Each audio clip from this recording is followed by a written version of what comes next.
Good afternoon, Mr. President. State of the Navy Address Guard of Honor Thunder. 4 officers, 86 rank and staff, one from the Ghana Army and the Ghana Armed Forces Central Bank, ready for inspection. Captain Robert Prez, Ojika, boss Mr. President.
Mr. President, respected over, and I have your permission to carry on, Mr. President.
Honorable members, order, order, order.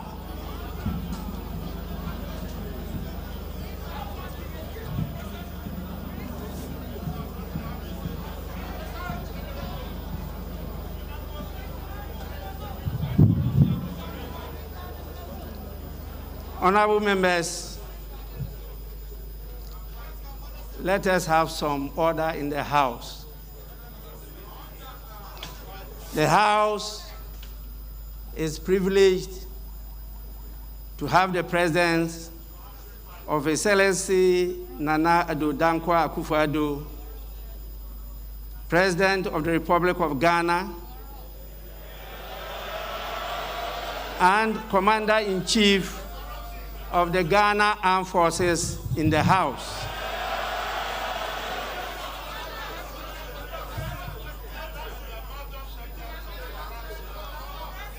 His Excellency, the President, is here in accordance with Article 67 of the Constitution of the Republic of Ghana to deliver a message on the state of the nation to this honorable House.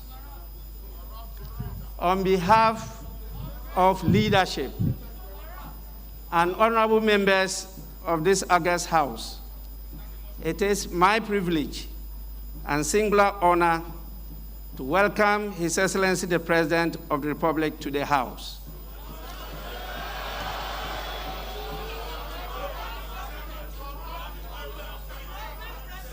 Honorable members, order. Honorable members, you are addressing the Speaker.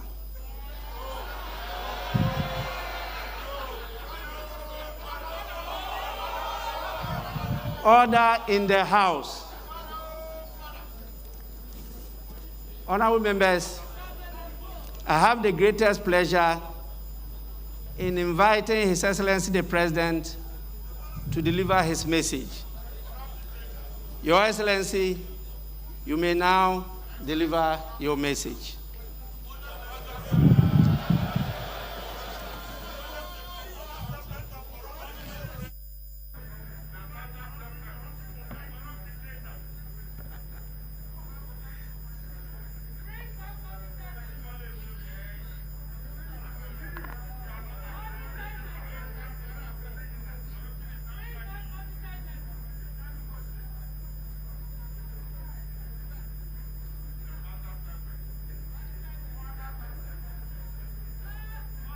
Mr. Speaker, it is always good to be back in Parliament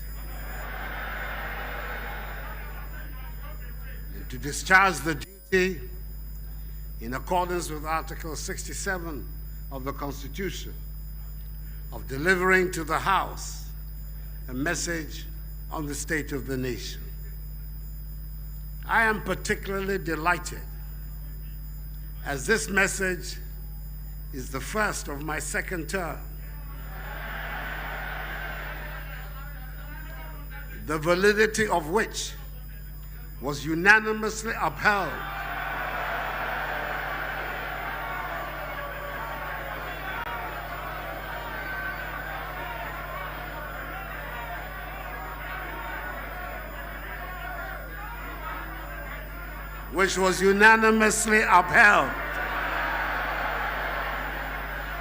last week in a well-reasoned and excellent ruling by a 7-member panel of the Supreme Court, presided over by the Chief Justice on 4th March 2021.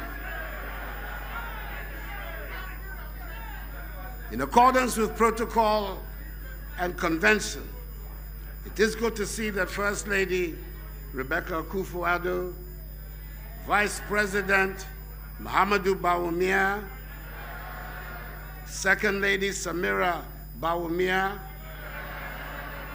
the spouse of Mr. Speaker, Chief Justice Enin Yabua, and Justices of the Supreme Court,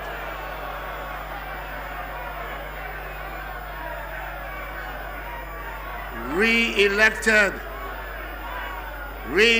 chairperson Nana Otuo-Sirbour II, and members of the Council of State, the new Chief of Defense Staff, Vice Admiral Seth Amwama, the Inspector General of Police, Mr. James Opombuenu, and service chiefs are all present, as are the Dean and members of the Diplomatic Corps. Let me use this opportunity to congratulate once again the Speaker of Parliament, the Right Honorable Alban Kingsford Sumani Bagban, on becoming Speaker of the 8th Parliament. His has been a distinguished career, having entered the first Parliament of the 4th Republic in 1993, and I came to meet him in the second Parliament in 1997. He has been Majority Leader, Minister of State, one of the 3 wise men in a previous government, second Deputy Speaker of Parliament, and now finds himself in this elevated position of being the 3rd most important person in the governance structure of our country.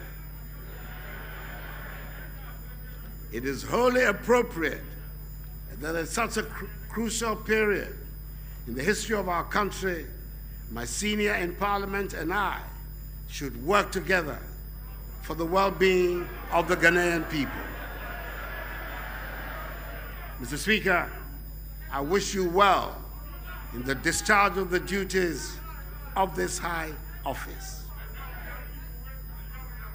Mr. Speaker, in 2017, I was here for the first time as President of the Republic, having won the election of 2016 and having inherited a faltering economy and an expectant people.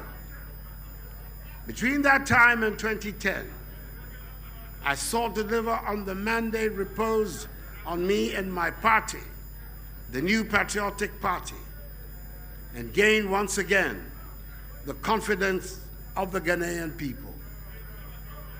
It was by no means a straightforward task. We were able to deliver on most of our 2016 promises. In spite of the considerable challenges we confronted and the setbacks we encountered, we were confident our record in office would put us in good stead before the electorate and earn us a second term in office, which it did.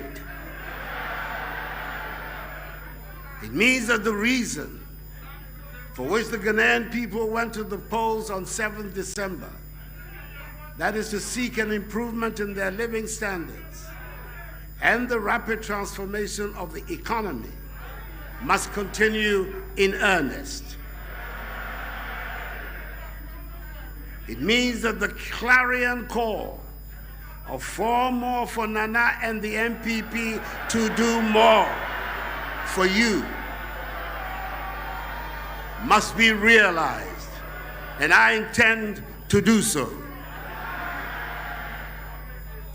The commencement of this process has been facilitated by members of this House, and I'm thankful to you for enabling government to be duly constituted. The expeditious and thorough manner in which my ministers were scrutinized by the Appointments Committee and the approval by the full House of each of the 29 substantive ministers was for me an indication of the collective determination of both sides of the House, with mutual regard for each other, to work together for the good of the country. This is what the Ghanaian people demand from us by insisting on virtual parity in the House between the two major parties of our country. The realization of the Ghana project and not the attainment of narrow partisan interests must be the guiding principle of the business to be conducted in the House. As President of the Republic, I give my commitment, my firm commitment to this end, and I assure Mr. Speaker and the legislature of the cooperation of the executive in this endeavor. As I indicated in my acceptance speech on the night of 9th December 2020, now is the time for each and every one of us, irrespective of our political affiliations, to unite, join hands, stand shoulder to shoulder, and work hard to place Ghana where she deserves to be. Mr. Speaker, in the face of a global pandemic that has ravaged lives and livelihoods in all parts of the world, we cannot afford to pursue interests that will leave our nation and its citizens the poorer for it. COVID-19 has impacted heavily on economic activities, created uncertainty, weakened global growth conditions, whilst putting undue strain on already weak and fragile health systems, particularly in developing countries. Mr. Speaker, between 2017 and the first quarter of 2020, we had made considerable gains in the management of the national economy,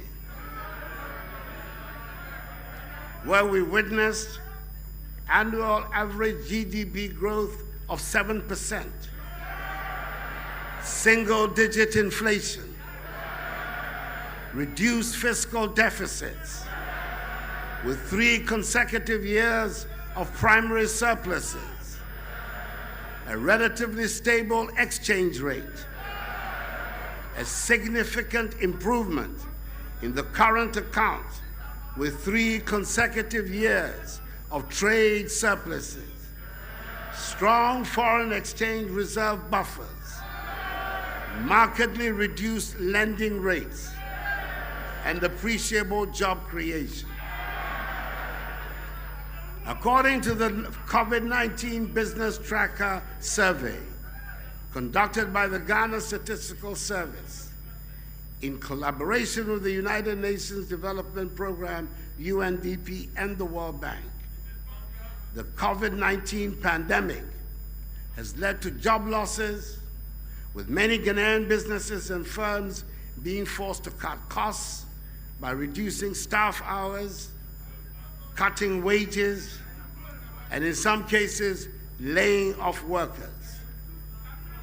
This survey, again, showed that about 770,000 workers had their wages reduced, and about 42,000 employees were laid off during the 3-week partial lockdown imposed on the Greater Accra and Greater Kumasi metropolitan areas and their contiguous districts, Tema and Kasua. Government, however, succeeded in protecting the jobs and incomes of all public sector employees. Indeed, the cost of COVID-19 has been enormous. Our overall economic growth rate for 2020 was reviewed downwards from 6.8% to 0.9%. The non-oil economy was also revised from 6.7% to 1.6%. Revenue shortfall was estimated at 13.5 billion cedis, with additional expenditures related to stemming the tide of COVID-19, estimated at 11.8 billion cedis, with a combined effect amounting to 25.3 billion cedis, or 6.6% of GDP. The resultant fiscal deficit for 2020 was thus revised from 4.7% of GDP to 11.4% of GDP. This was done to reflect the impact of the pandemic. The fiscal responsibility rule of keeping a deficit within the threshold of 5% of GDP and a positive primary balance for every year was suspended in 2020 to enable fiscal operations accommodate the impact of the pandemic. I indicated at the time that we know what to do to bring the economy back to life. What we do not know how to do is to bring people back to life. That is why government did not hesitate to institute measures to protect the lives and livelihoods of Ghanaians, even if it was to the temporary detriment of our much sought after fiscal stability.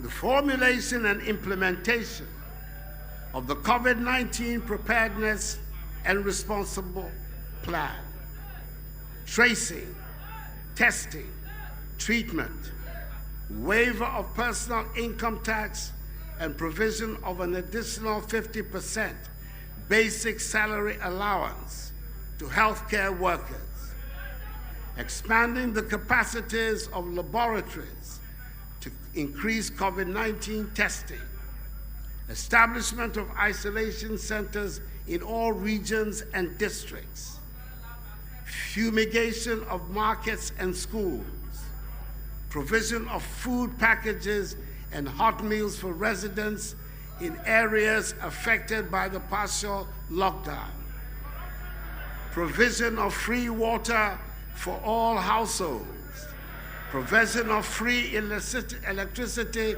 for lifeline consumers, and a 50% discount for all other consumers, reduction in the communication service tax from 9% to 5%, the institution of a 750 million CD loan facility for micro, small, and medium enterprises through the CAP Bus initiative, and the provision of a 2 billion CD guarantee facility to support large businesses, such as schools and pharmaceutical companies, are amongst the several measures put in place by government to cushion Ghanaians from the impact of the pandemic. Support has also been forthcoming from the Bank of Ghana under its brilliant leadership, which has lowered the monetary policy rate by 150 basis points to 14.5%, reduced the primary reserve requirement from 10% to 8%, reduced the capital adequacy requirement from 13% to 11.5%, and reduced interest rates on the Ghana reference rate to 200 basis points. The Ghana Revenue Authority has also extended the dates for filing of taxes from 4 months to 6 months after the end of the base year, issued a waiver on VAT, National Health Insurance Levy, and Get Fund Levy on donations of equipment and goods for fighting the pandemic, waived income taxes on third-tier pension withdrawals, and permitted the deduction of contributions and donations towards COVID-19 as allowable expenses for tax purposes. Mr. Speaker, my government found the resources to cushion the impact of the pandemic because we are good managers of the economy. And we are good protectors of the public purse. Mr. Speaker, the pandemic has exposed the need to expedite the process of moving Ghana to a situation beyond aid. That is why government has developed and is currently implementing the 100 billion cedi Ghana Cares Obaltampa program to transform, revitalize, and modernize our economy and return it to high and sustained growth for the next 3 years. The key projects under the CARES program include: A, supporting commercial farming and attracting educated youth into commercial farming. B,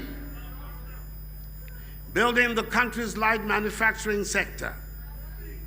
C, developing engineering, machine tools, and ICT digital economic industries. D, fast-tracking digitalization. E, developing Ghana's housing and construction industry. F, establishing Ghana as a regional hub. G, reviewing and optimizing the implementation of government flagships and key programs. And H, creating jobs for young people and expanding opportunities for the vulnerable in society, including persons with disabilities. The establishment of the National Development Bank under the Ghana Cares program is expected to provide financial support to businesses in Ghana. Government expects economic activity, which has already picked up, to do so even further following the ongoing vaccination exercise and the easing of restrictions put in place to curb the effects of the disease. We expect GDP growth to rebound strongly this year to nearly 5%, above the IMF's 2021 January projection of 3.2% growth for Sub-Saharan Africa for 2021. The medium-term outlook supported by the implementation of the Ghana's CARES program is bright. We are confident that together we will emerge from the COVID-19 pandemic with a stronger and more resilient economy.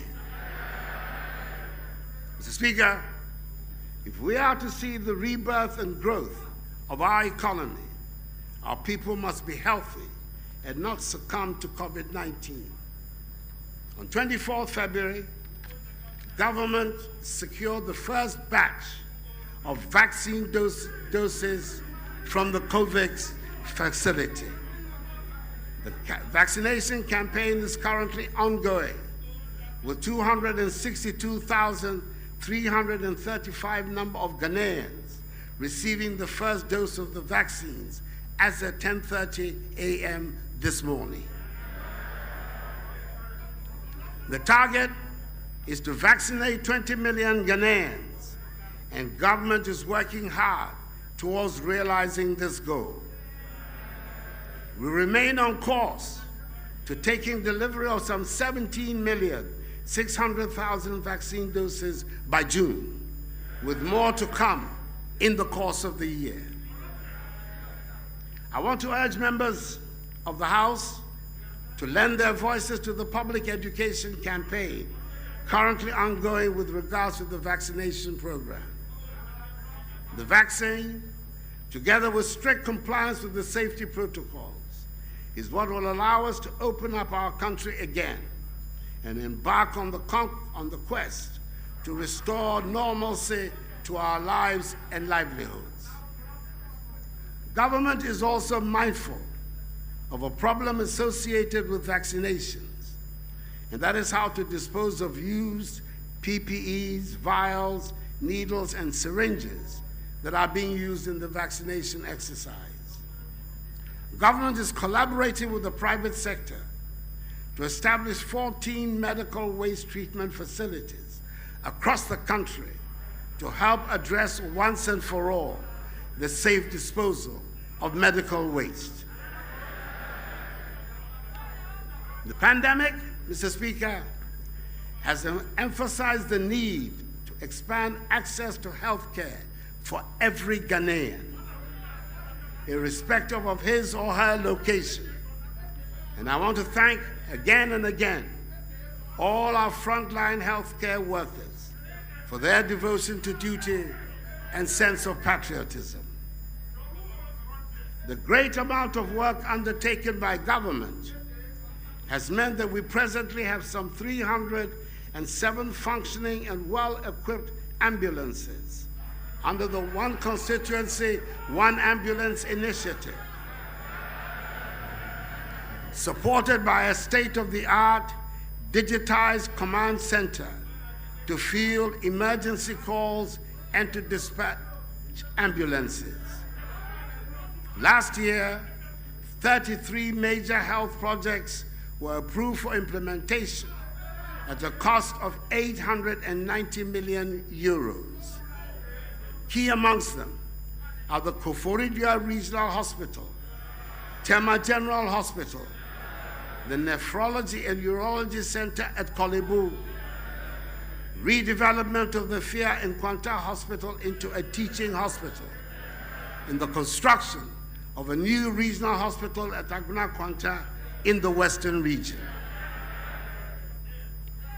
As announced last year, Agenda 111,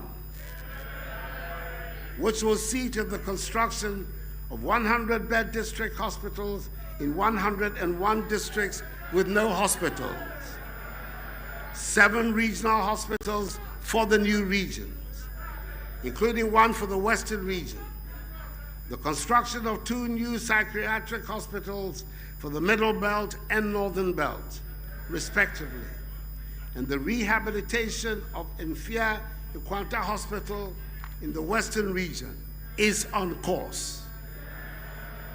Construction of some of these hospitals has commenced and will continue without interruption. Agenda 111, the largest ever investment in healthcare infrastructure in our history, is part of a massive vision for Ghana's healthcare sector, the realization of which will lead to Ghana becoming a center of medical excellence and a destination for medical tourism, and will also see us achieve the following. Each of the 16 regional hospitals will be designated as a center of excellence in the different specialties of medicine.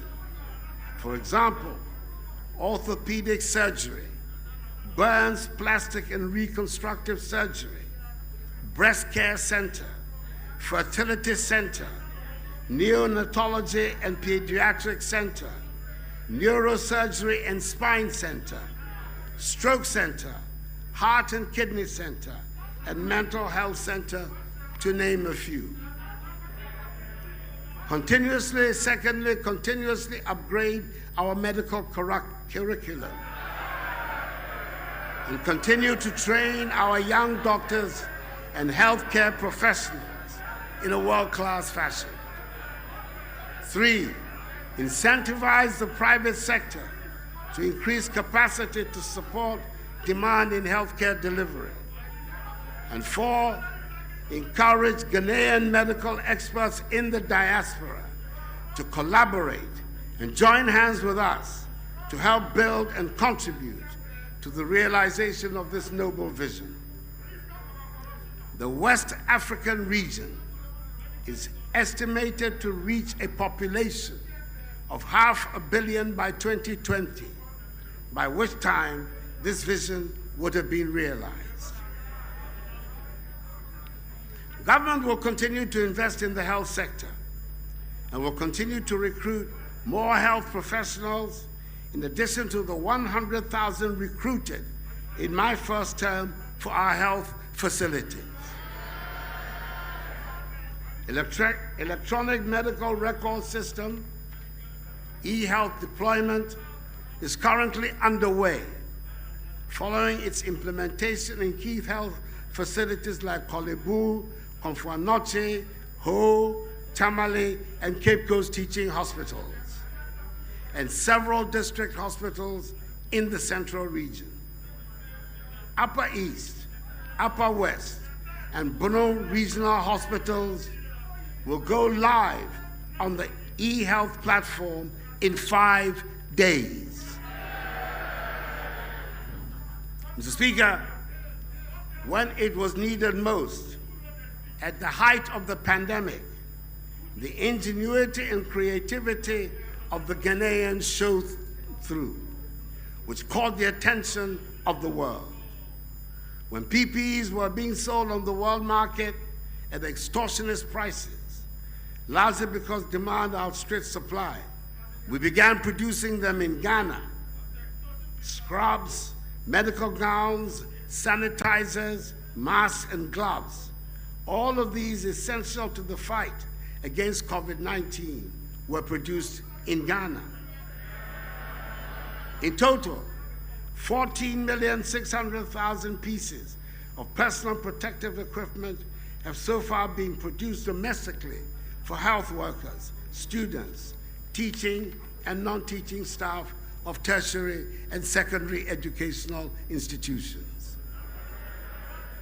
We are determined to make our own things, and the Akufo-Addo government will continue with the agenda of rapid industrialization, with the aim of transforming the structure of the Ghanaian economy from one dependent on the production and export of raw materials to a value-added industrialized economy. Under the One District, One Factory initiative,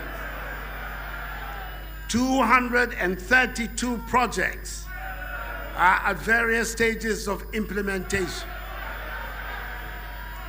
These include 76 operating as 1D1F companies, whilst 112, including 5 medium-sized agro-processing factories and 63 common user facilities, are under construction. Open your eyes, you'll see them. The Ghana Integrated Aluminum Development Corporation has made good progress on the bauxite exploitation program that will drive our industrial transformation agenda. We are in the final stage of an open and transparent investor engagement process and are in negotiations to select strategic investors to partner GIADEC for the bauxite mining and alumina refinery projects. The selected partners will be announced imminently. Similarly, the Ghana Integrated Iron and Steel Development Corporation, GISDEC, has been set up and has begun its work in earnest. We have succeeded in attracting major global vehicle manufacturers under the Automotive Development Policy to set up in Ghana. So far, Volkswagen has produced 1,167 vehicles, Sinotruck, 276 vehicles, and our own Kantanka has produced 400 vehicles. The Japanese conglomerate, Nissan, has also started the assembly of vehicles in the country. Mr. Speaker, our nation's food resilience has been severely tested over the past year. The closure of borders in the midst of the pandemic meant that we have had to depend largely on food we produced. We have fared well under the circumstances, largely as a result of the bold policies implemented by government since 2017, such as the Program for Planting for Food and Jobs, Rearing for Food and Jobs, the One Village, One Dam initiative, the One District, One Warehouse policy, establishment of greenhouse villages, revitalization of the cocoa rehabilitation program, and the reactivation of our aquaculture industry. I'm happy to inform the House that during this period of the pandemic, we have experienced no food shortages in this country.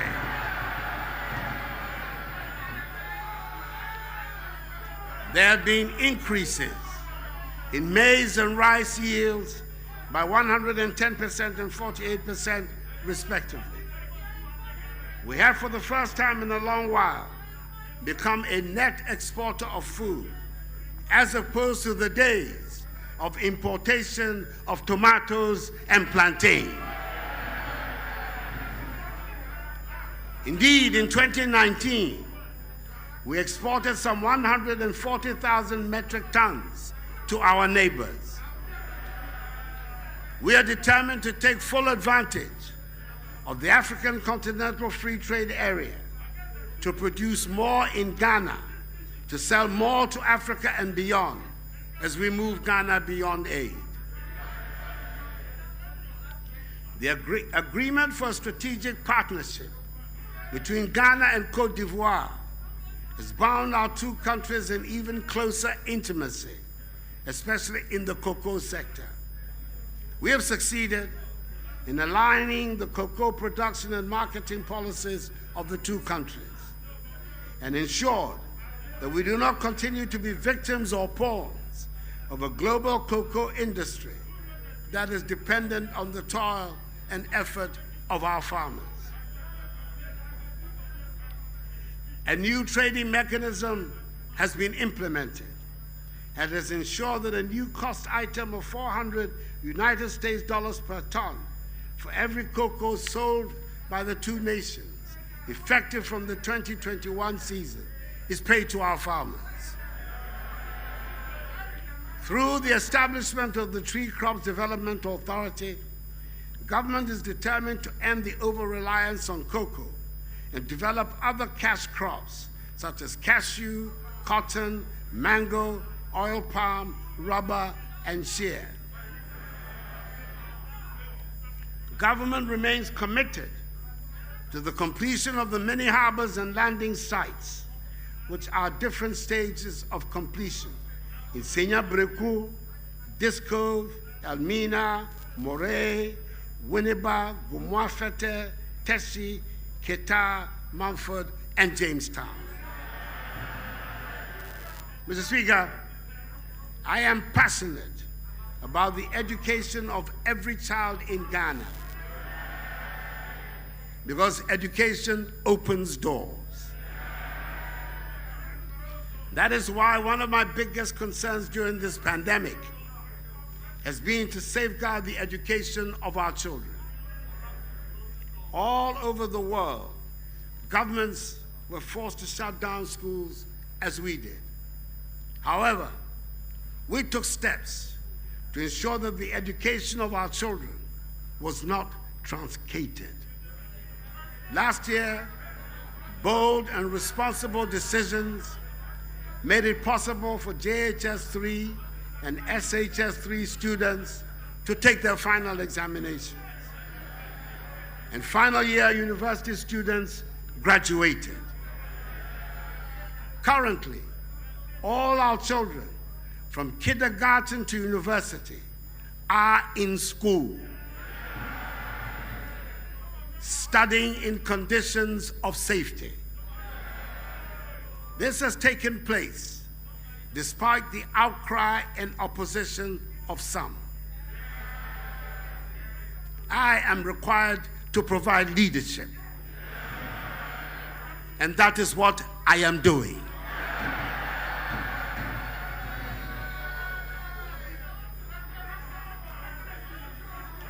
Government, through the Ministries of Education and Health, is doing all it can to ensure that the future of our children is not jeopardized by the pandemic.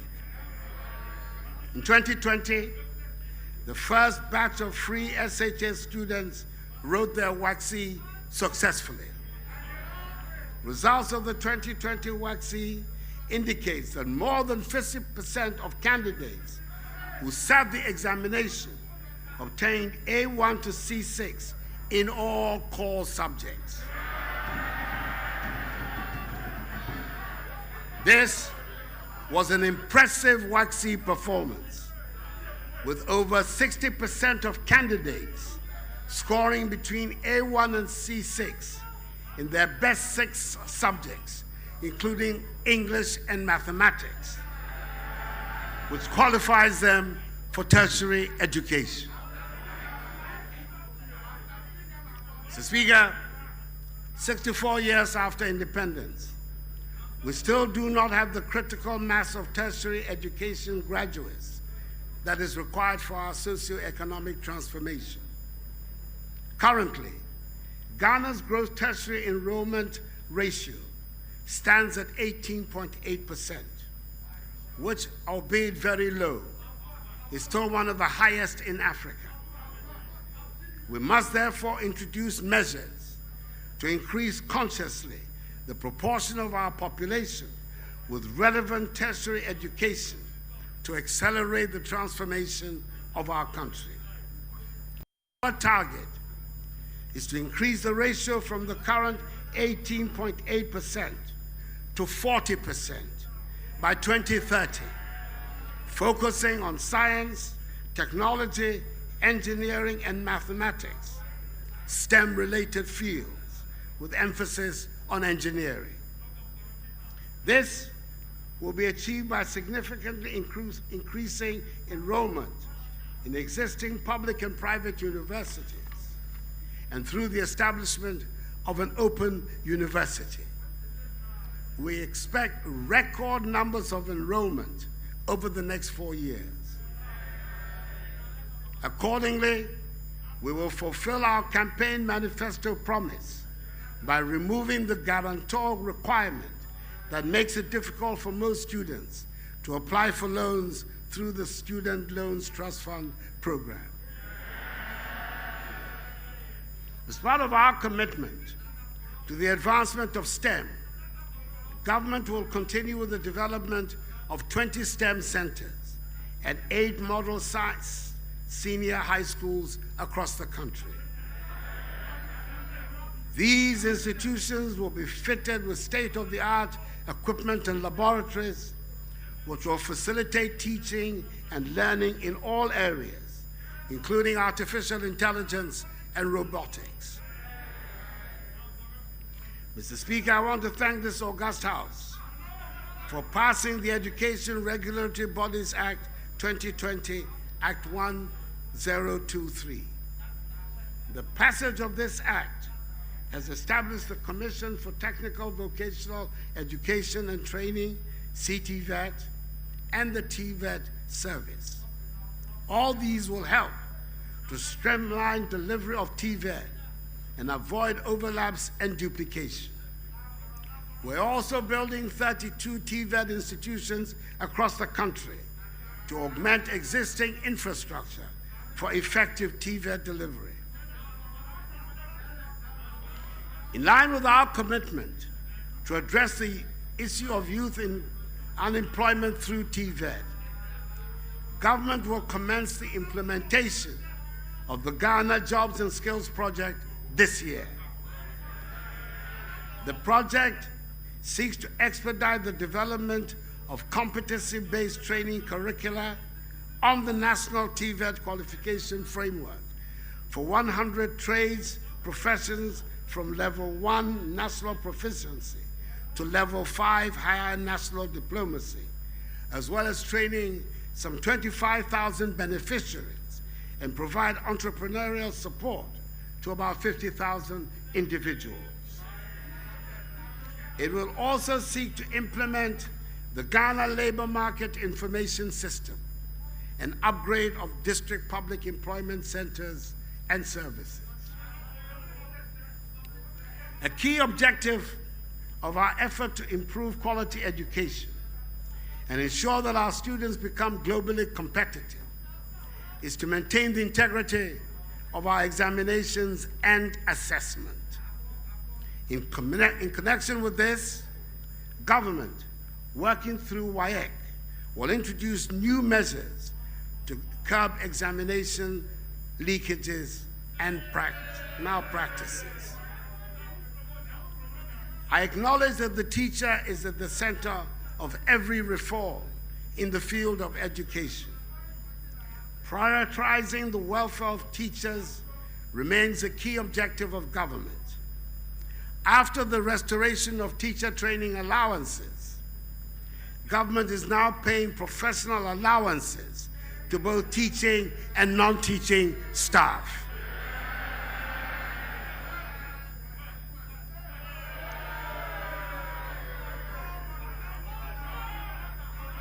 Something you found very difficult to do in 8 years.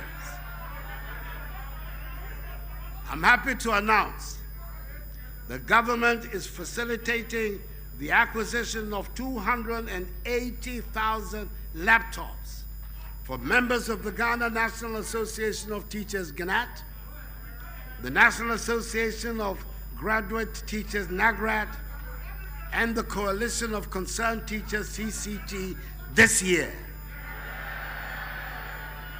Moving forward, the Minister for Education will soon detail an action plan for the implementation of the National Teacher Policy. Government has also introduced several interventions at the high school level. Some of these are the 198 million cedi Academic Intervention Support Program, dedicated for extra classes for students in SHS. Implementation of free internet connectivity for secondary school. Full absorption of BEC registration fee for all students in public junior high school from 2017 till date. And full absorption of WACC registration for students, which started last year. Mr. Speaker, our effort at digitization is gathering steam. When my government assumed office in 2017, we faced the challenge of a largely informal economy. The features of the informal economy included the absence of unique identification for citizens and residents of Ghana, and the absence of a working property address system across the country. Further, only a small proportion of our population was registered by the Ghana Revenue Authority, GRA, with tax identification numbers, TINs, and by SNIT for Social Security. 70% of the adult population did not have access to a bank account. Financial transactions were dominated by cash, and the processes of service delivery in most MDAs were largely manual and highly bureaucratic. It was in this context that we set about the process of formalizing our informal economy through digitization. Mr. Speaker, after 4 years in office, I'm happy to state that there's been more progress in formalizing the Ghanaian economy than there was in the previous 63 years since independence. Mr. Speaker, for the first time, we have enrolled 15.5 million people onto the national ID card system, the Ghana card. And we will complete the process this year. From 1st April, and this is not an April Fool's prank, all national ID numbers will become tax identification numbers. In so doing, the number of people registered by GRA from tax purposes will increase from the current 3 million to 15.5 million. I should recall that at the end of 2016, only 750,000 people had TIN numbers. The increase to 15.5 million in just 4 years is simply phenomenal.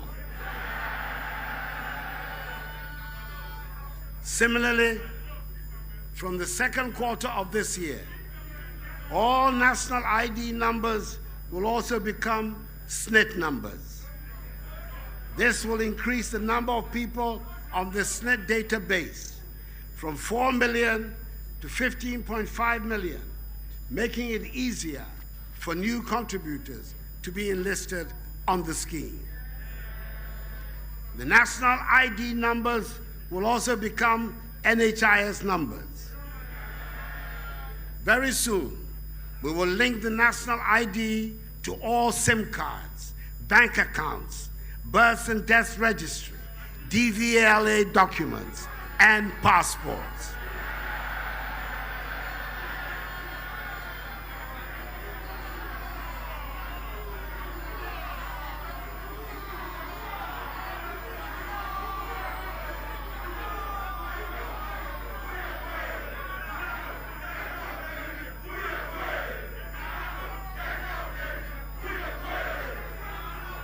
Mr. Speaker, for the first time, through the implementation of the digital property addressing system, every location in Ghana has a digital address.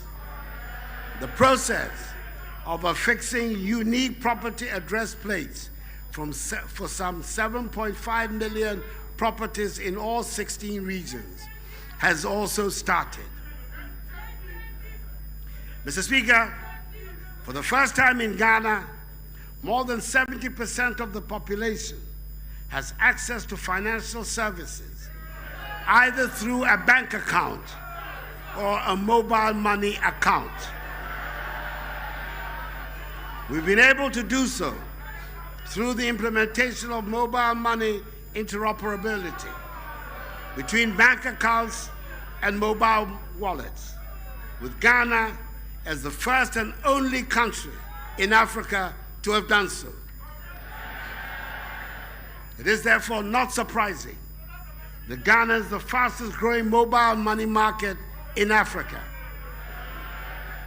Furthermore, our successful introduction of the Universal Quick Response Code for payments across banks, telcos, fintechs, and merchants will propel Ghana to be amongst the first countries in Africa, if not the first, to move towards a largely cashless economy when fully rolled out across the country with the support of the Bank of Ghana. Mr. Speaker, we have also digitized the operations of many government institutions, including the ports, NHIS, DVLA, GRA, and the Passport Office. One of the most dramatic examples of this development has been the ability of SNIT to pay pensions within 10 days of application, as opposed to the endless delays of the past. To make it easy to obtain government services, a portal, Ghana.gov, has been established where all MMDAs are being onboarded. It is a one-stop shop where anyone can apply for and pay for a government service. We expect to complete the onboarding of all MMDAs this year, and in so doing, significantly enhance the efficiency and reduce the cost of delivery of government services to our people. Mr. Speaker, the Integrated Customs Management Systems, ICOMS, which is an end-to-end customs management system at the ports to enhance management collection of custom duties, has despite initial resistance and controversy, succeeded in eliminating the multiple routes prior to payment of duties, ensuring seamless processes, increasing revenues, and speedy processing of manifest declaration and valuation on the same system. We have also integrated the Ghana.gov platform and the integrated tax application preparation systems, which allow taxpayers to make payments at their convenience online and through taxpayers' banks, and the use of mobile money, credit cards, and debit cards. Mr. Speaker, it is clear that we have made significant strides in formalizing the economy, and we will do even more going forward. Mr. Speaker, our judicial system has not been left out of the digitization program. Today, the e-justice and e-case register initiatives, for example, are helping to ensure that the law keeps pace with technology, ending the age-old missing dockets phenomenon and endless litigations, which have plagued the efficient delivery of justice in the country for many, many years.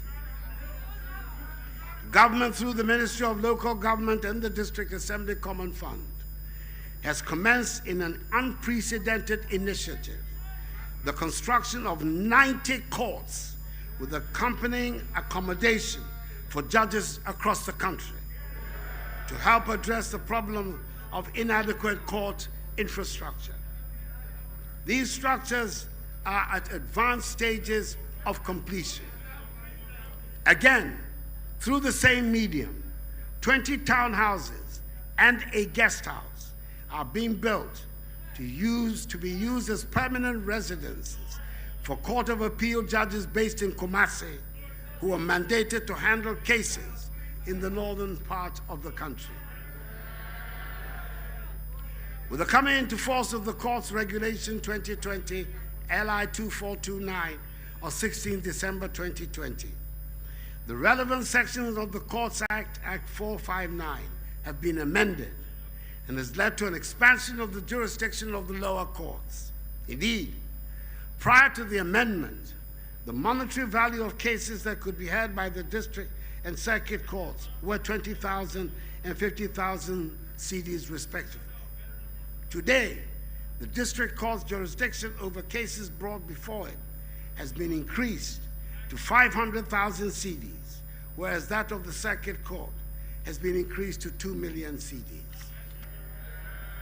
Mr. Speaker, this increase in jurisdiction will ensure that more cases are heard in the district and circuit courts, thus easing the burden on the high courts.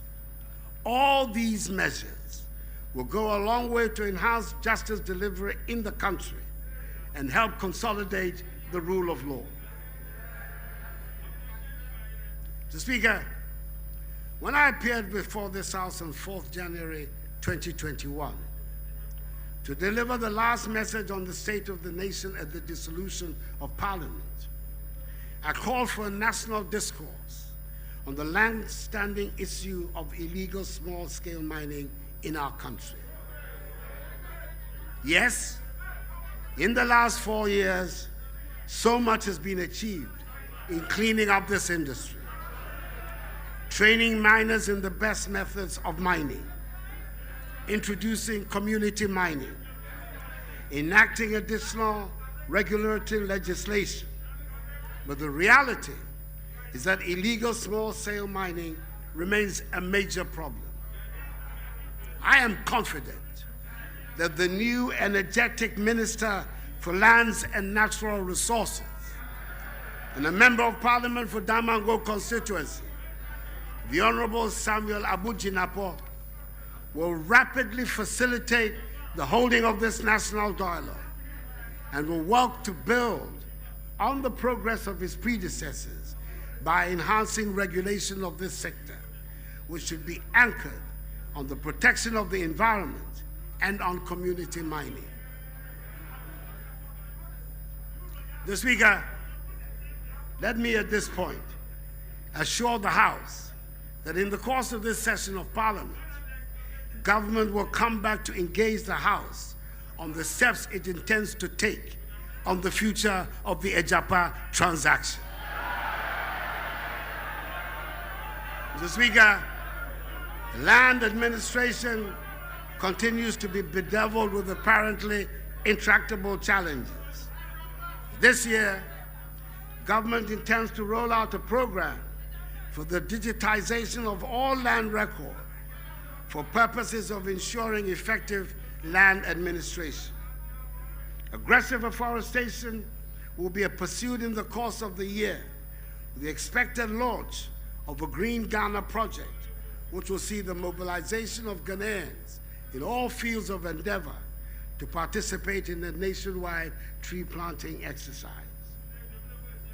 Mr. Speaker, in 2018, Ghana won the bid to host and organize the 2023 African Games for the first time since the tournament started in 1965. A 9-member local organizing committee has been constituted and inaugurated to handle the technical and events aspects of the 2023 Africa Games.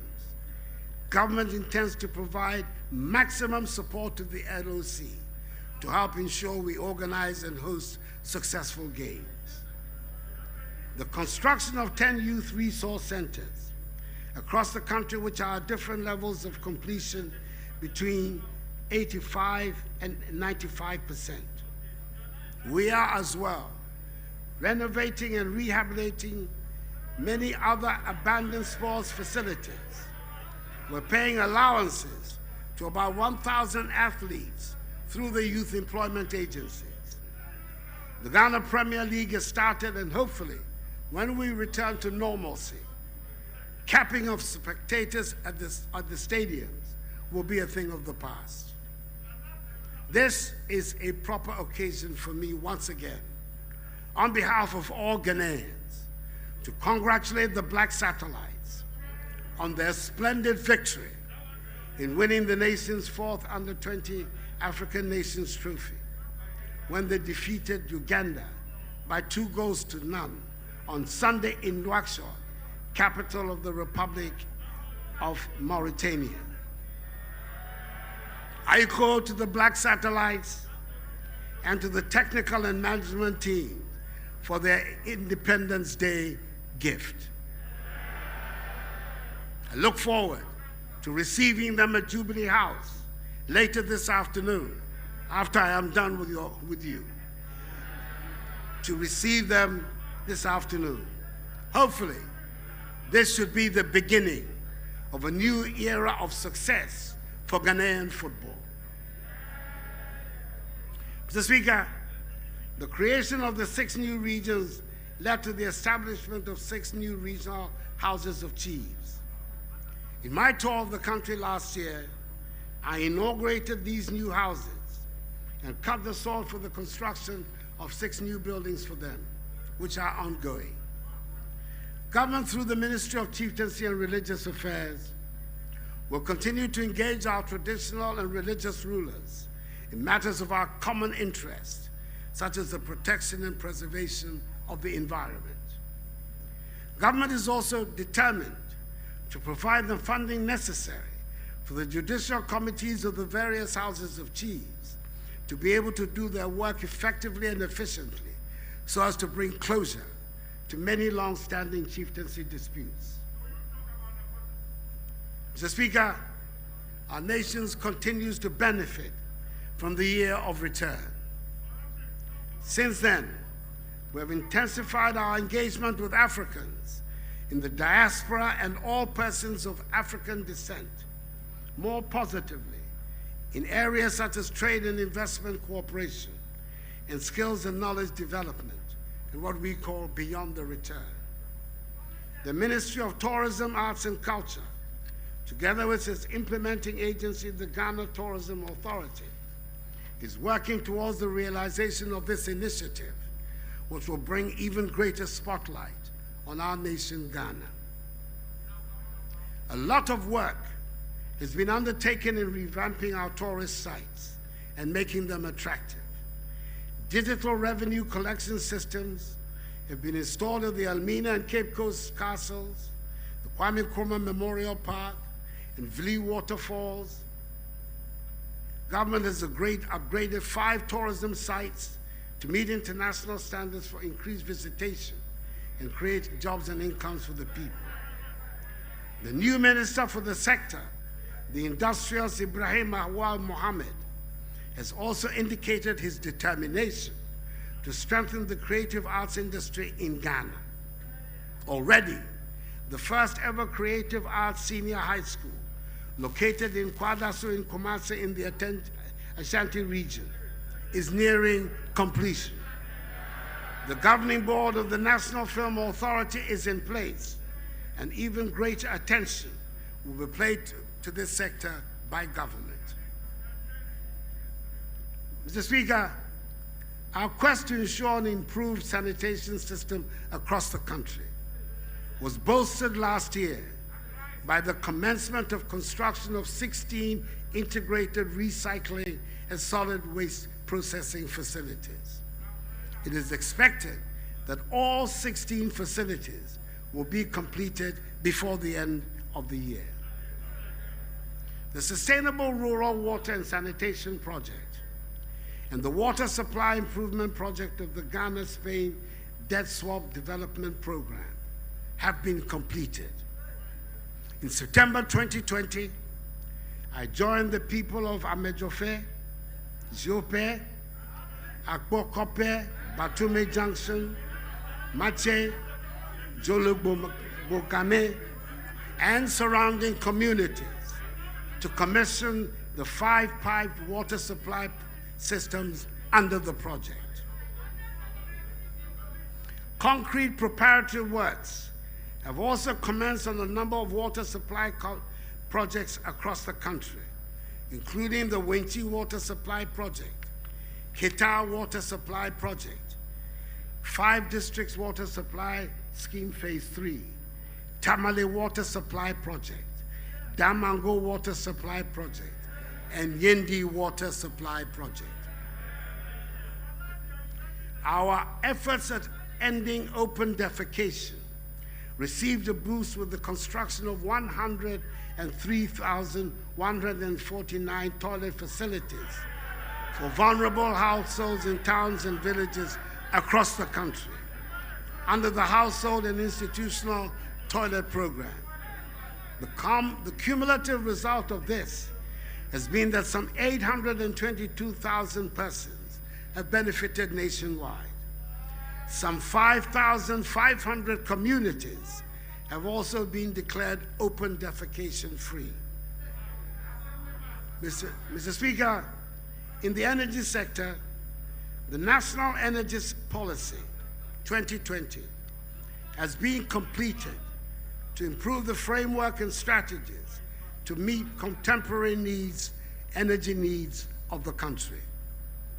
The government has improved the financial sustainability of the energy sector through several interventions, including paying up the energy legacy debts that you left.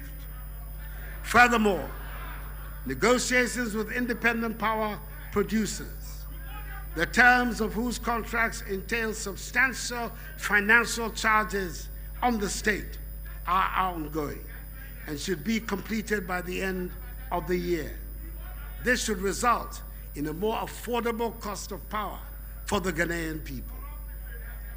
Under the National Electrification Scheme, a total of 1,436 communities have been connected to the national grid, which has increased the national electricity access rate to 85.17% as of October 2020.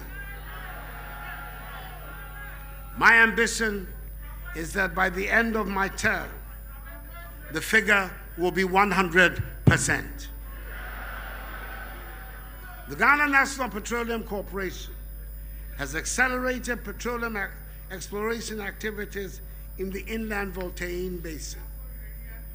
It has successfully acquired and processed 2,538 line kilometers of 2D seismic data, analyzed 1,537 geochemical samples, and established a working petroleum system.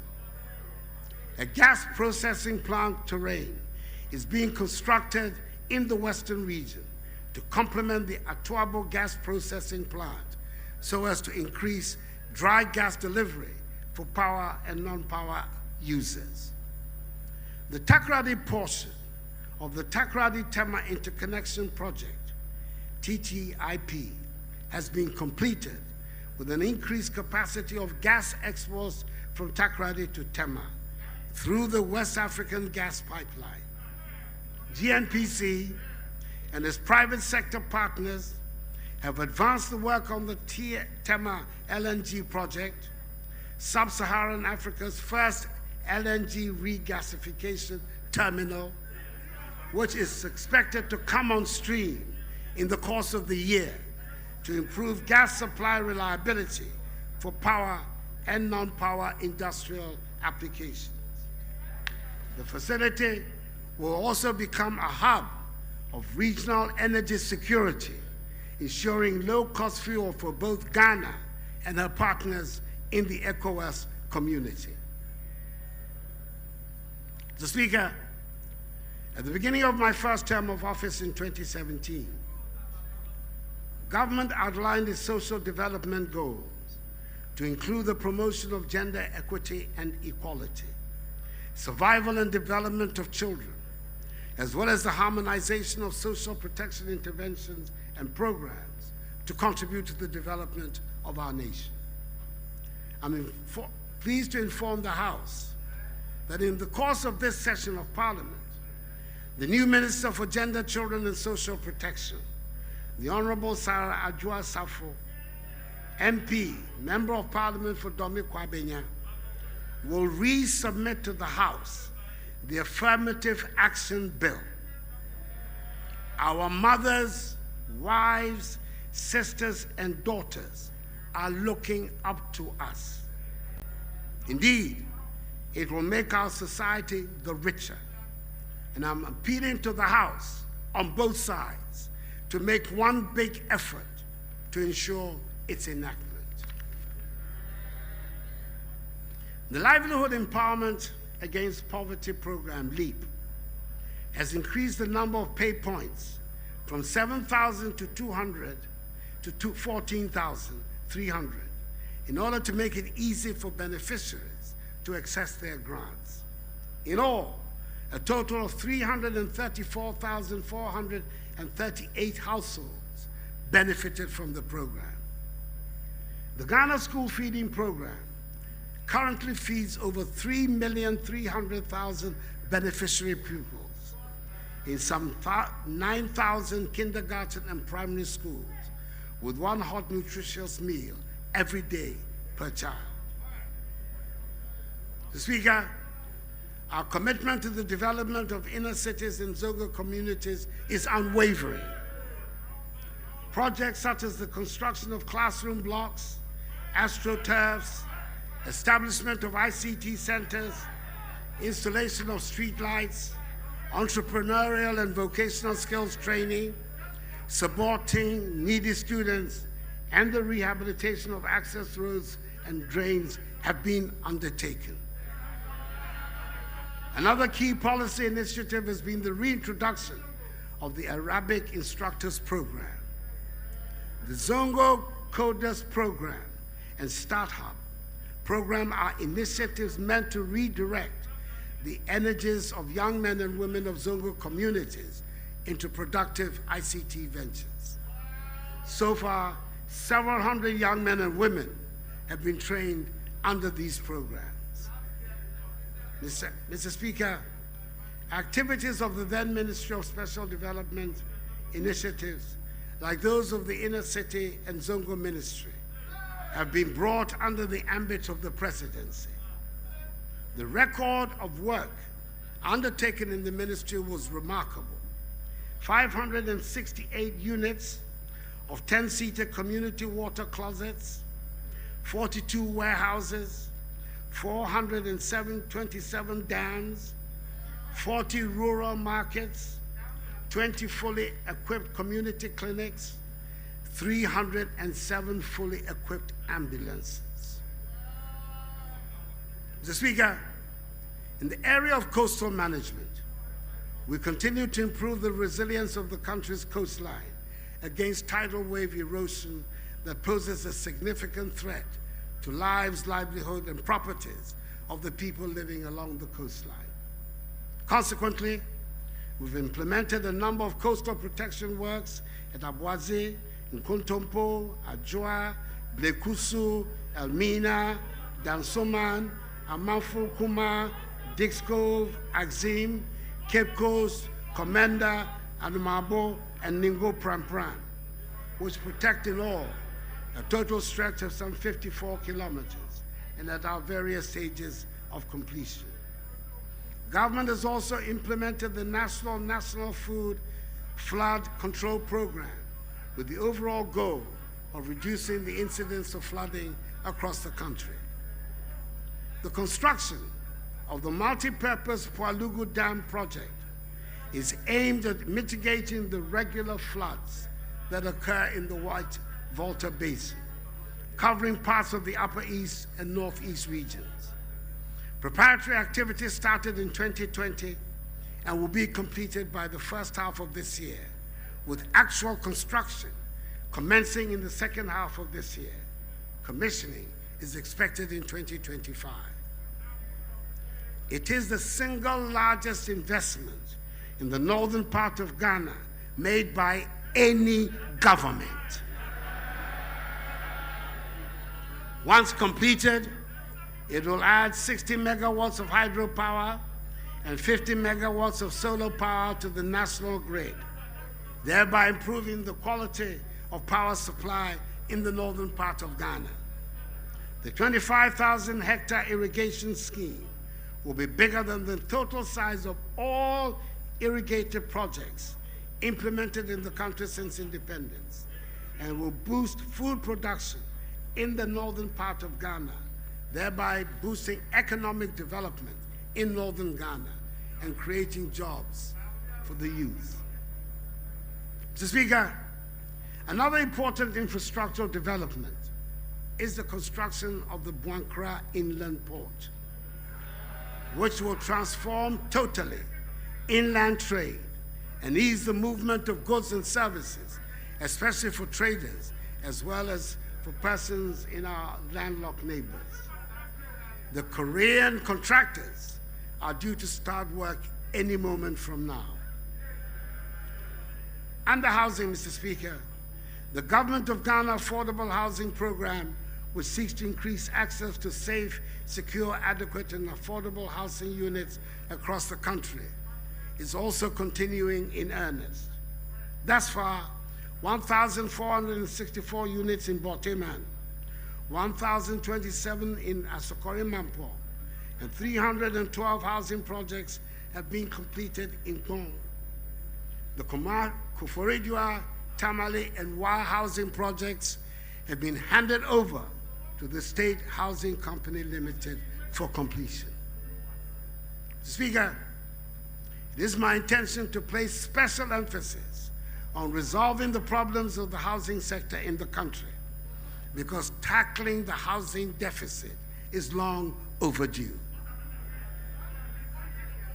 Mr. Speaker, one of the ministries created in my first term as president was the Ministry of Railways Development, and the benefits of its creation are as showing. Government is mobilizing some $2 billion towards the development of railway infrastructure and services. To this end, government has rehabilitated a section of the narrow gauge Western Line from Kojokrom to Takwa through Nsota to facilitate the haulage of manganese from Nsota to the Takoradi port, and also to provide a passenger railway service along the corridor. Construction of a new standard gauge line from Kojokrom through Esiem to Manso is also ongoing. A €500 million contract has been signed for the construction of a standard gauge railway line from Manso to Huni Valley, a contract which includes the conversion of the narrow gauge tracks between Takoradi and Sekondi to standard gauge, and the development of standard gauge tracks from the Takoradi station to the Takoradi port for efficient and effective access for cargo handling. The development of the project will result in the construction of 102 kilometers of rail tracks between the port of Takoradi and Huni Valley. Contracts for standard gauge railway lines from Kumasi to Kasi, Kasi to Adriadin, Adriadin to Obuasi, Adriadin to Ajiso, with the linkage to the Buankra Inland Port, Manso to Dunkwa, have all been signed. The Tema to Mpakadan Railway project is currently about 80% complete, with the rehabilitation of the railway training school and 2 location workshops being completed. The Ghana School of Railways and Infrastructure Development, a school under the George Grant University of Mines and Technology, has matriculated its first batch of students and will begin awarding certificates and diplomas in engineering and other related courses. Mr. Speaker, in my inaugural address, I declared 2021 as the second year of roads.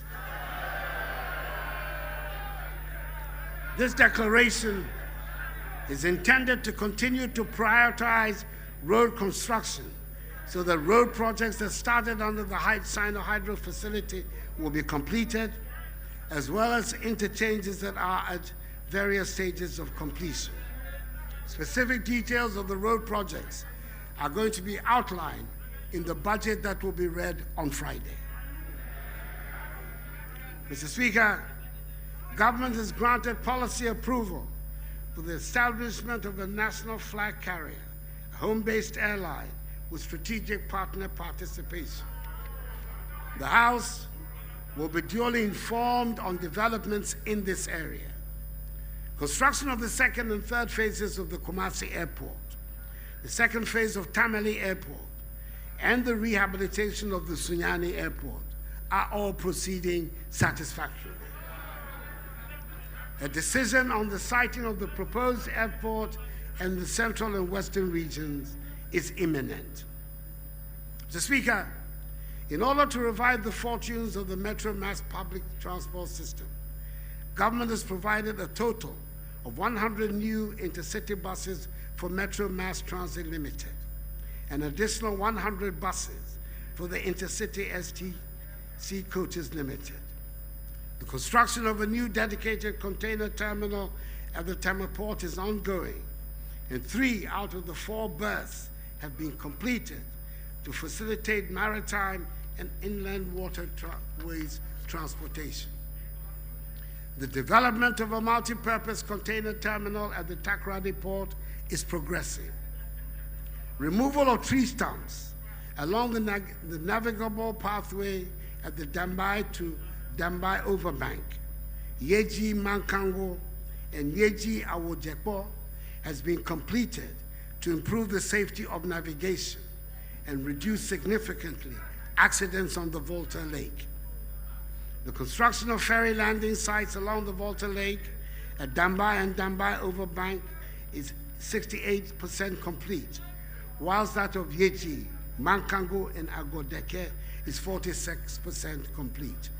In total, 7 rescue and high-speed patrol boats have been procured by the Ghana Maritime Authority and deployed into service to improve safety and security of our maritime domain and inland waterways. Mr. Speaker, our security services have been retooled and re-equipped substantially under this administration.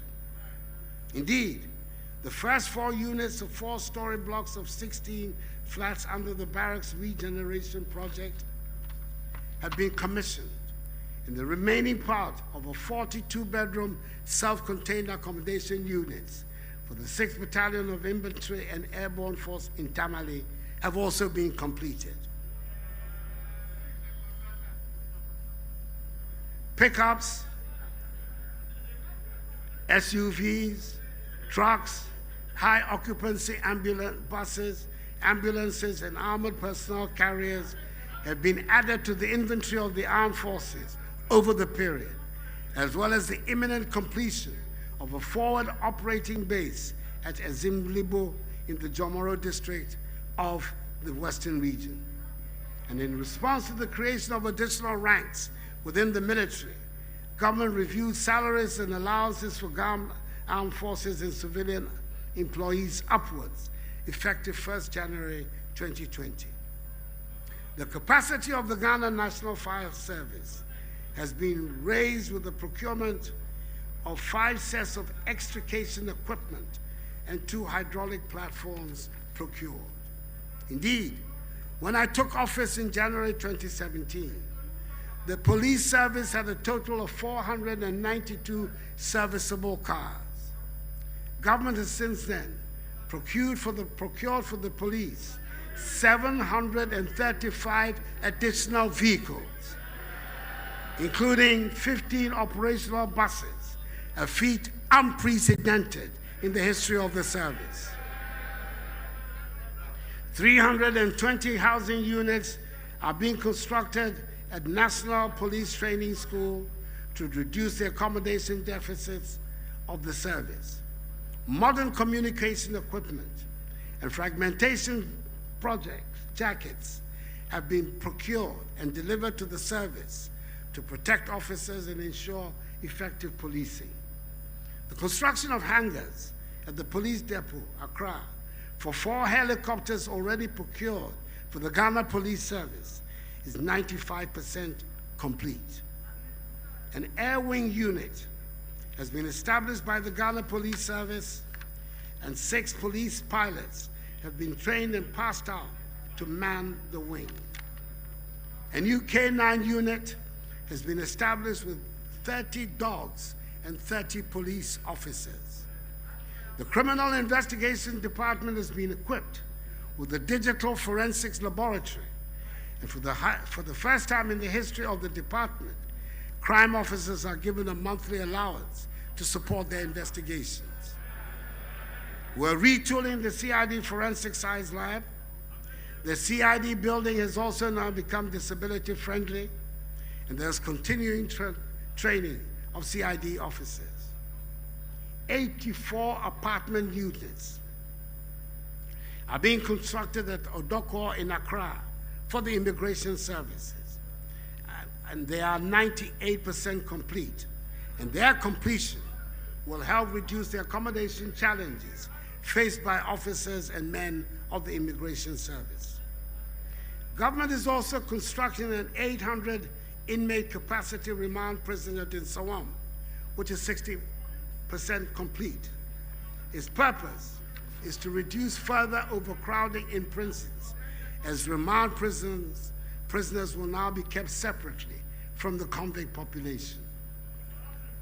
Mr. Speaker, these large investments in equipping our security services is inspired by the recognition that the peace and stability of our nation are critical for our development, especially as we live in a difficult and sometimes dangerous world.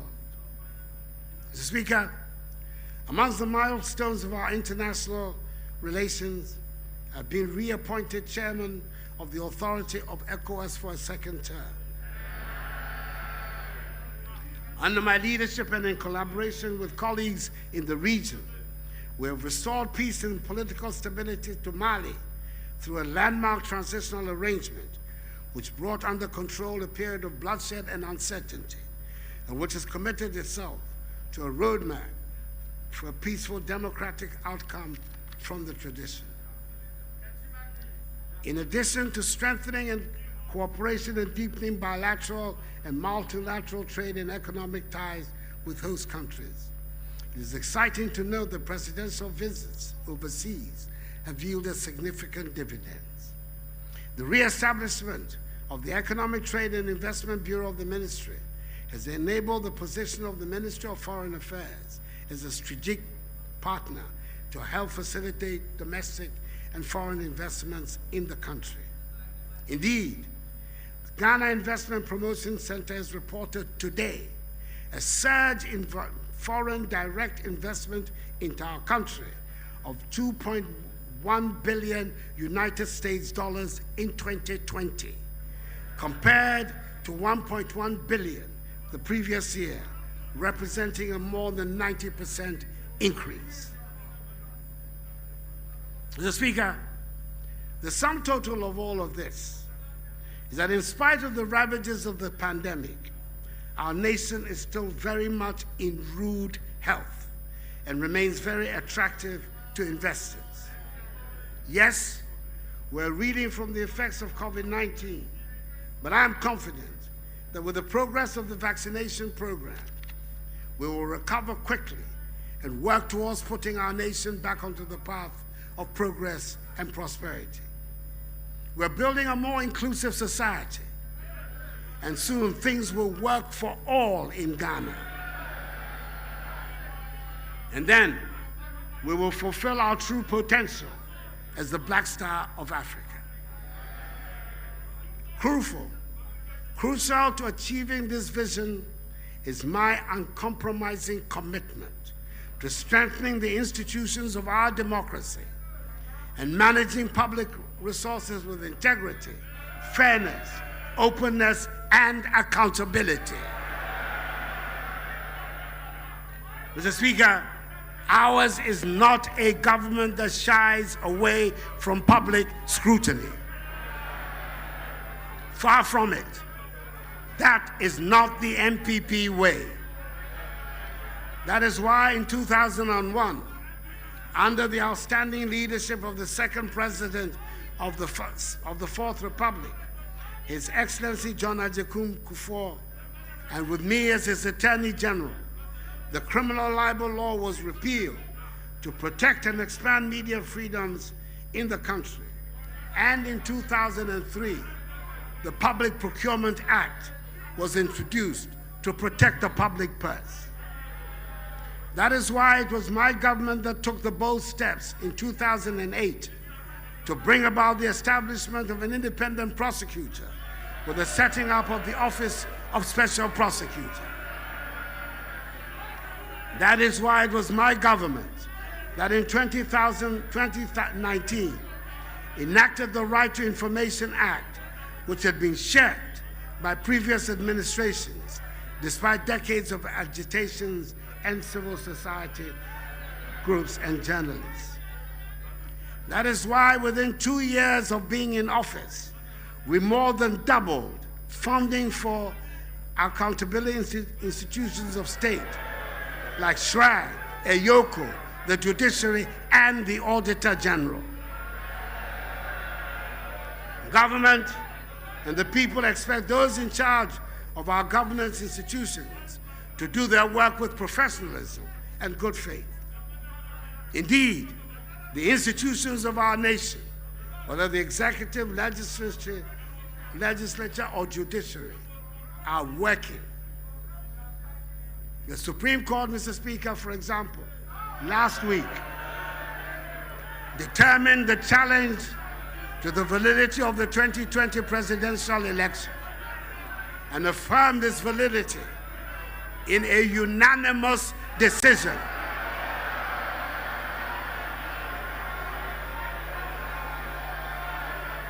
Not 5-4, not 5-4, unanimous.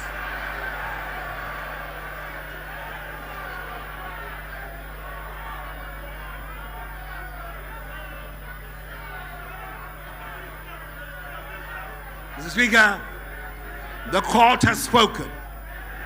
It is time for all of us to move on and in a united manner confront the problems of post-COVID-19 Ghana.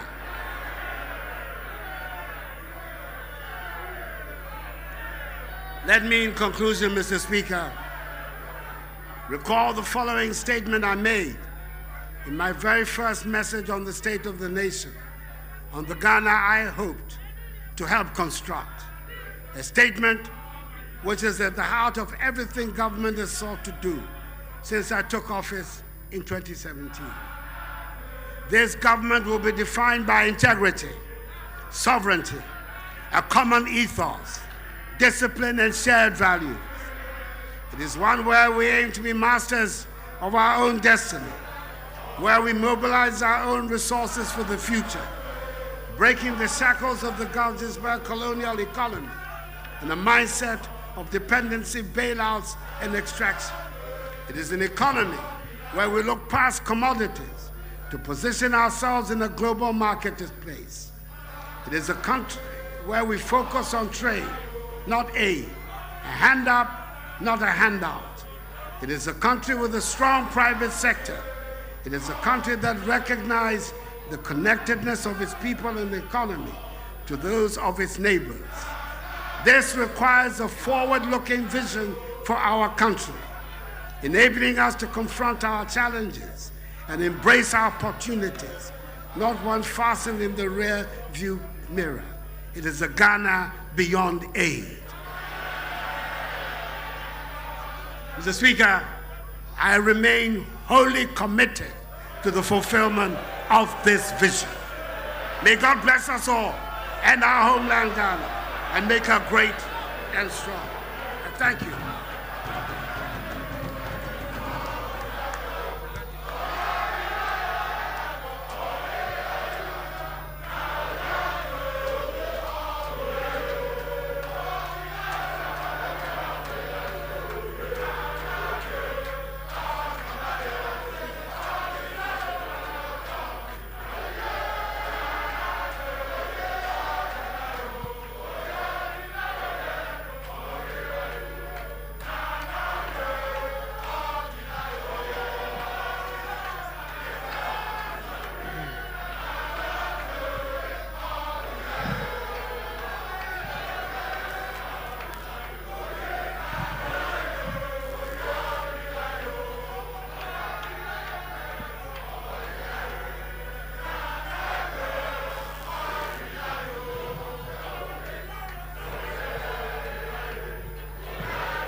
Honorable members, order, order, order.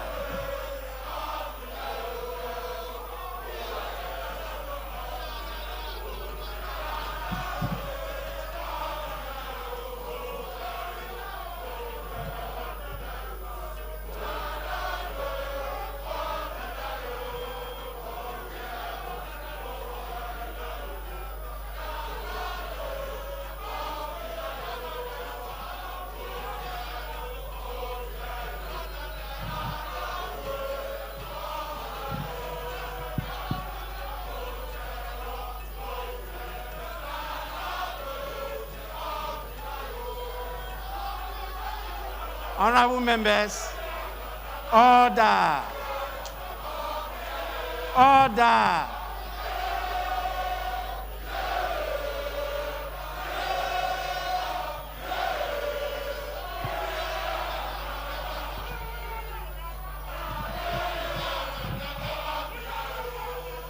Honorable members, be seated.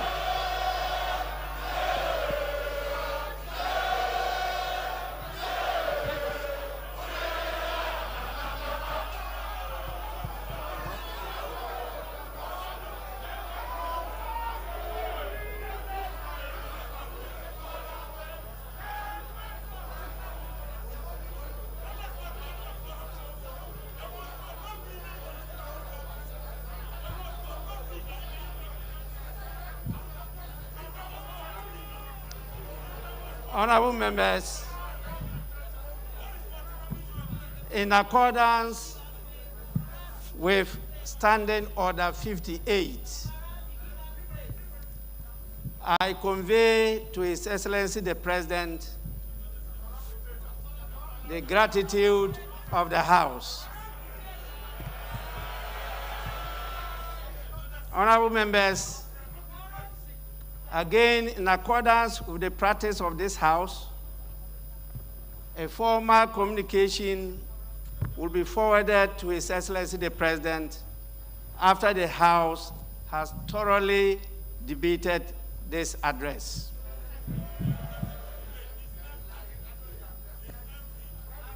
Honorable members, we have a lot of distinguished personalities who have come to grace the occasion. I'll now have the list with me. Honorable members, permit me to recognize the presence of the following dignitaries in the House. His Excellency Alhaji Dr. Mahmudu Bawumia, the Vice President of the Republic, is here with us for this special event. His Lordship, Justice Enim Yebua,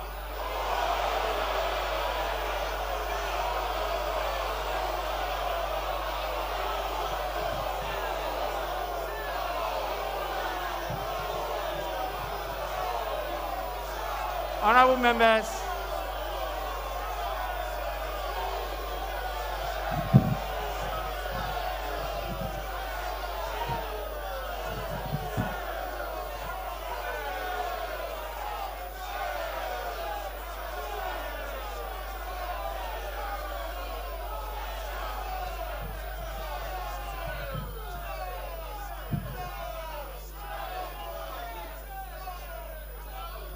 honorable members, I take it again.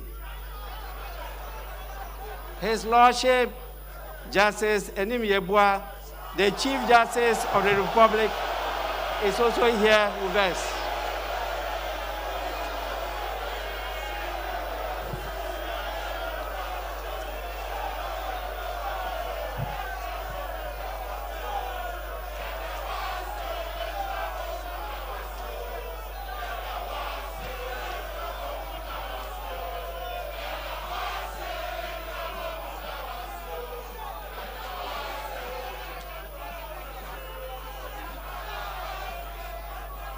Honorable members,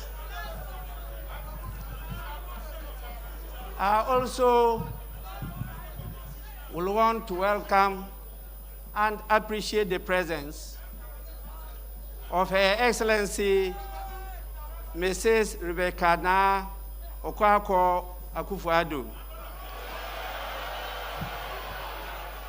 the First Lady of the Republic of Ghana. Also, Her Excellency Hajia Mrs. Samira Ramadan Bawumia,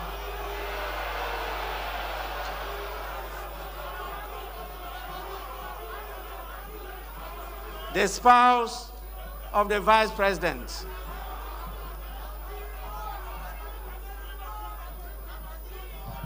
The last but not the least,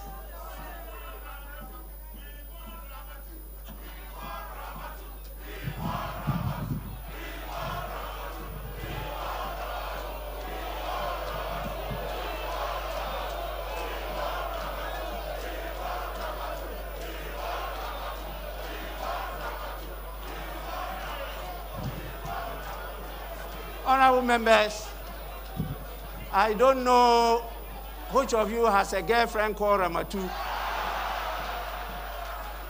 but we don't have any dignitary here called Ramatu.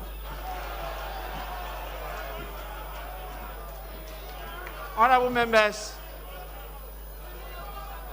we also have the Left Honorable Madam Alice Ajua Yunas, spouse of the Right Honorable Speaker of Parliament.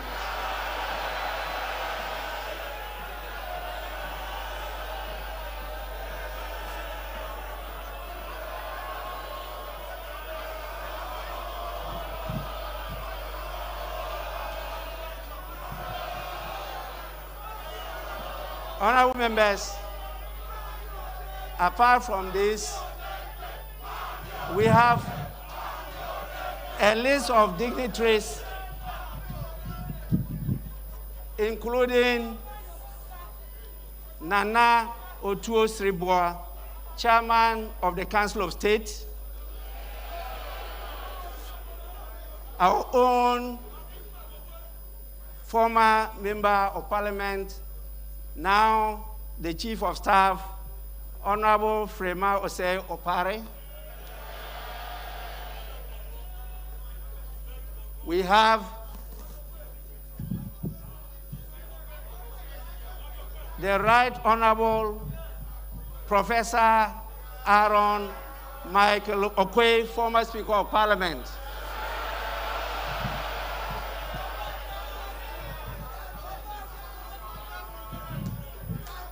Professor, we are most grateful for your presence. We have Honorable Freddie Blay, Chairman of the New Patriotic Party. We have Honorable Samuel Ofusu Ampofo, Chairman of the National Democratic Congress. We also have Honorable John Boedu, General Secretary of the New Patriotic Party.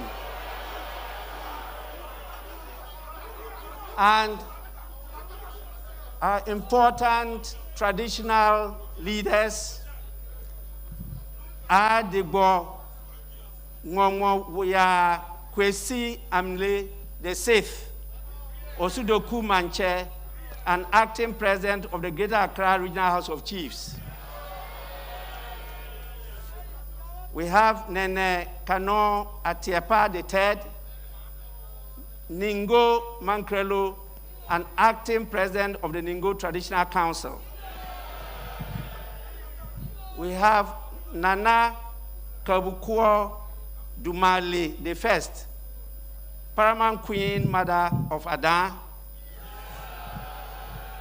We also have Nana Lomoki Lomo, Ada Traditional Council, and Na Asabu Abe the First, Paramount Queen Mother of Prapram Traditional Area.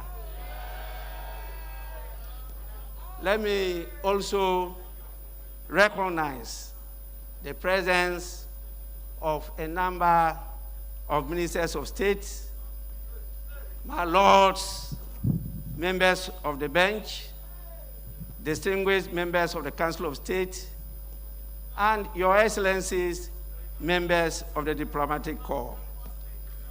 On behalf of honorable members of parliament, I appreciate and thank all of you for coming to grace this occasion.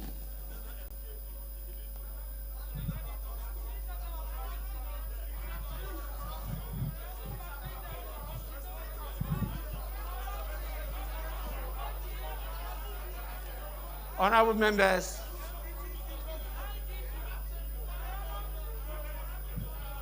I will now invite our leaders, starting from the majority leader, to give an indication as to where we move from here. Honorable Majority Leader.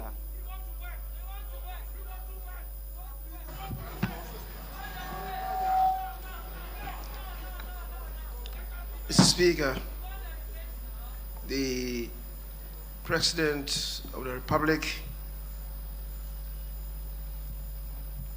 has this afternoon, pursuant to Article 67 of the 1992 Republican Constitution, delivered to this House a message on the state of the nation. Mr. Speaker, it's intended for us to begin the debate on the message beginning tomorrow. As we indicated to ourselves, we have just 2 days to do this. And accordingly, we'll begin the debate tomorrow at 10, and the House would have an extended sitting to continue on Thursday and hopefully to end in the evening of Thursday the debate on the content of the President's message to the nation.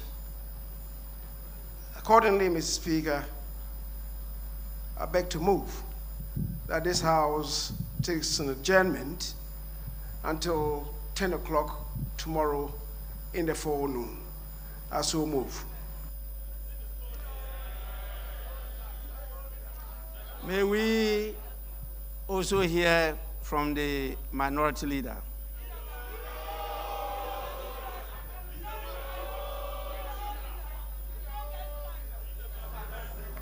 Mr. Speaker,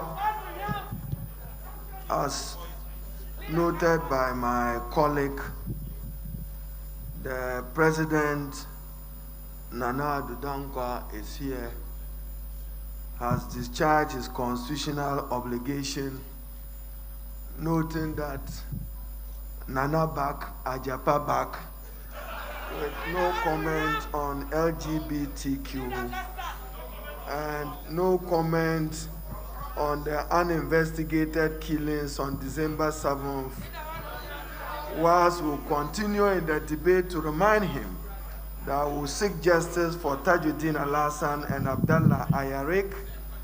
Now, Speaker, what is interesting is that we will debate the state of the nation and we'll debate the president record. But today, interestingly, he is silent on our national debt. 4 years ago, he said, I inherited this debt. What is the state of our national debt?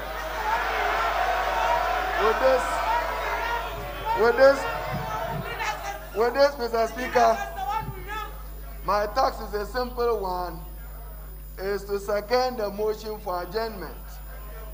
But as he himself said, he contributed to enhancing media freedom with the repeal of the criminal libel law.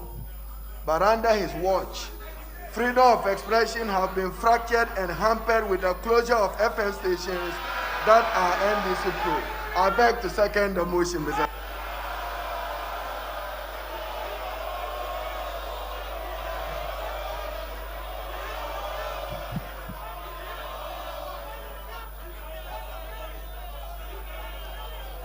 Honorable members,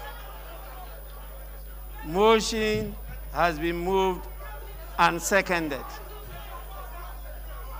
I now put the question. As many as are in favor of adjournment, say aye. As many as are against, say no.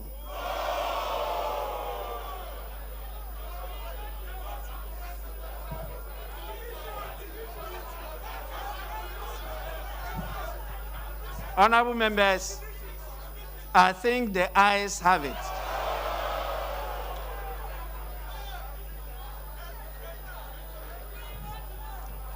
The ayes have it. The motion is adopted. The House is accordingly adjourned till Wednesday, 10th March 2021 at 10 o'clock in the forenoon. Once again, I thank honorable members.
Honorable members, we shall remain in our positions while His Excellency the President and his entourage go to sign the document.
Honorable members and invited guests are to remain in their positions while His Excellency the President goes to sign our visitors' book, please. Let's be in our positions, please.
Please, let's be in our positions. We have His Excellency the President still with us.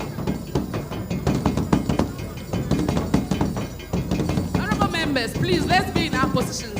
His Excellency the President is still with us.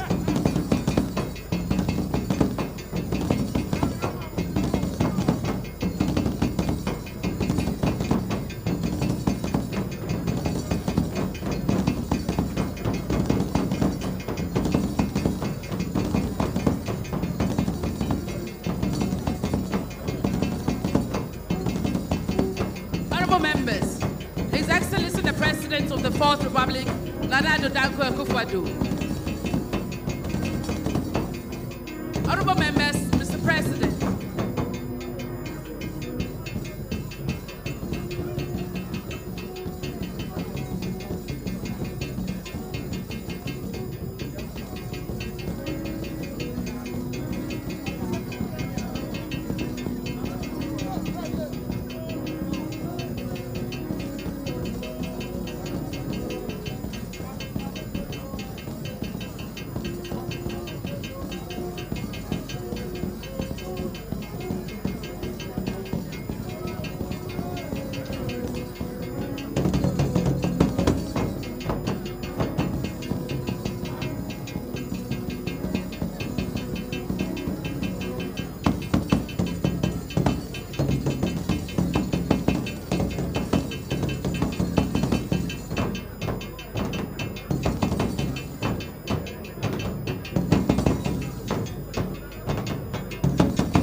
Honorable members, thank you very, very much. Thank you. Thank you.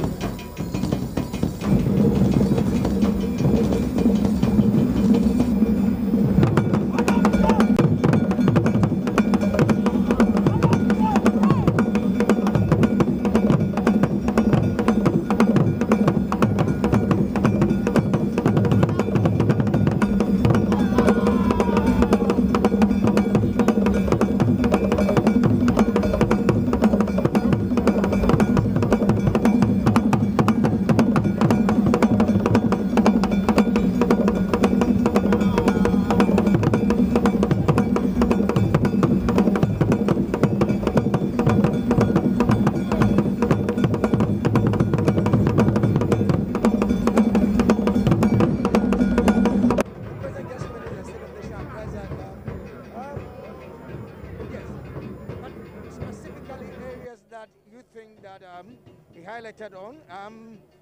It was very exhaustive, highlighted almost on all sectors of the economy, all aspects of the life of this country. I think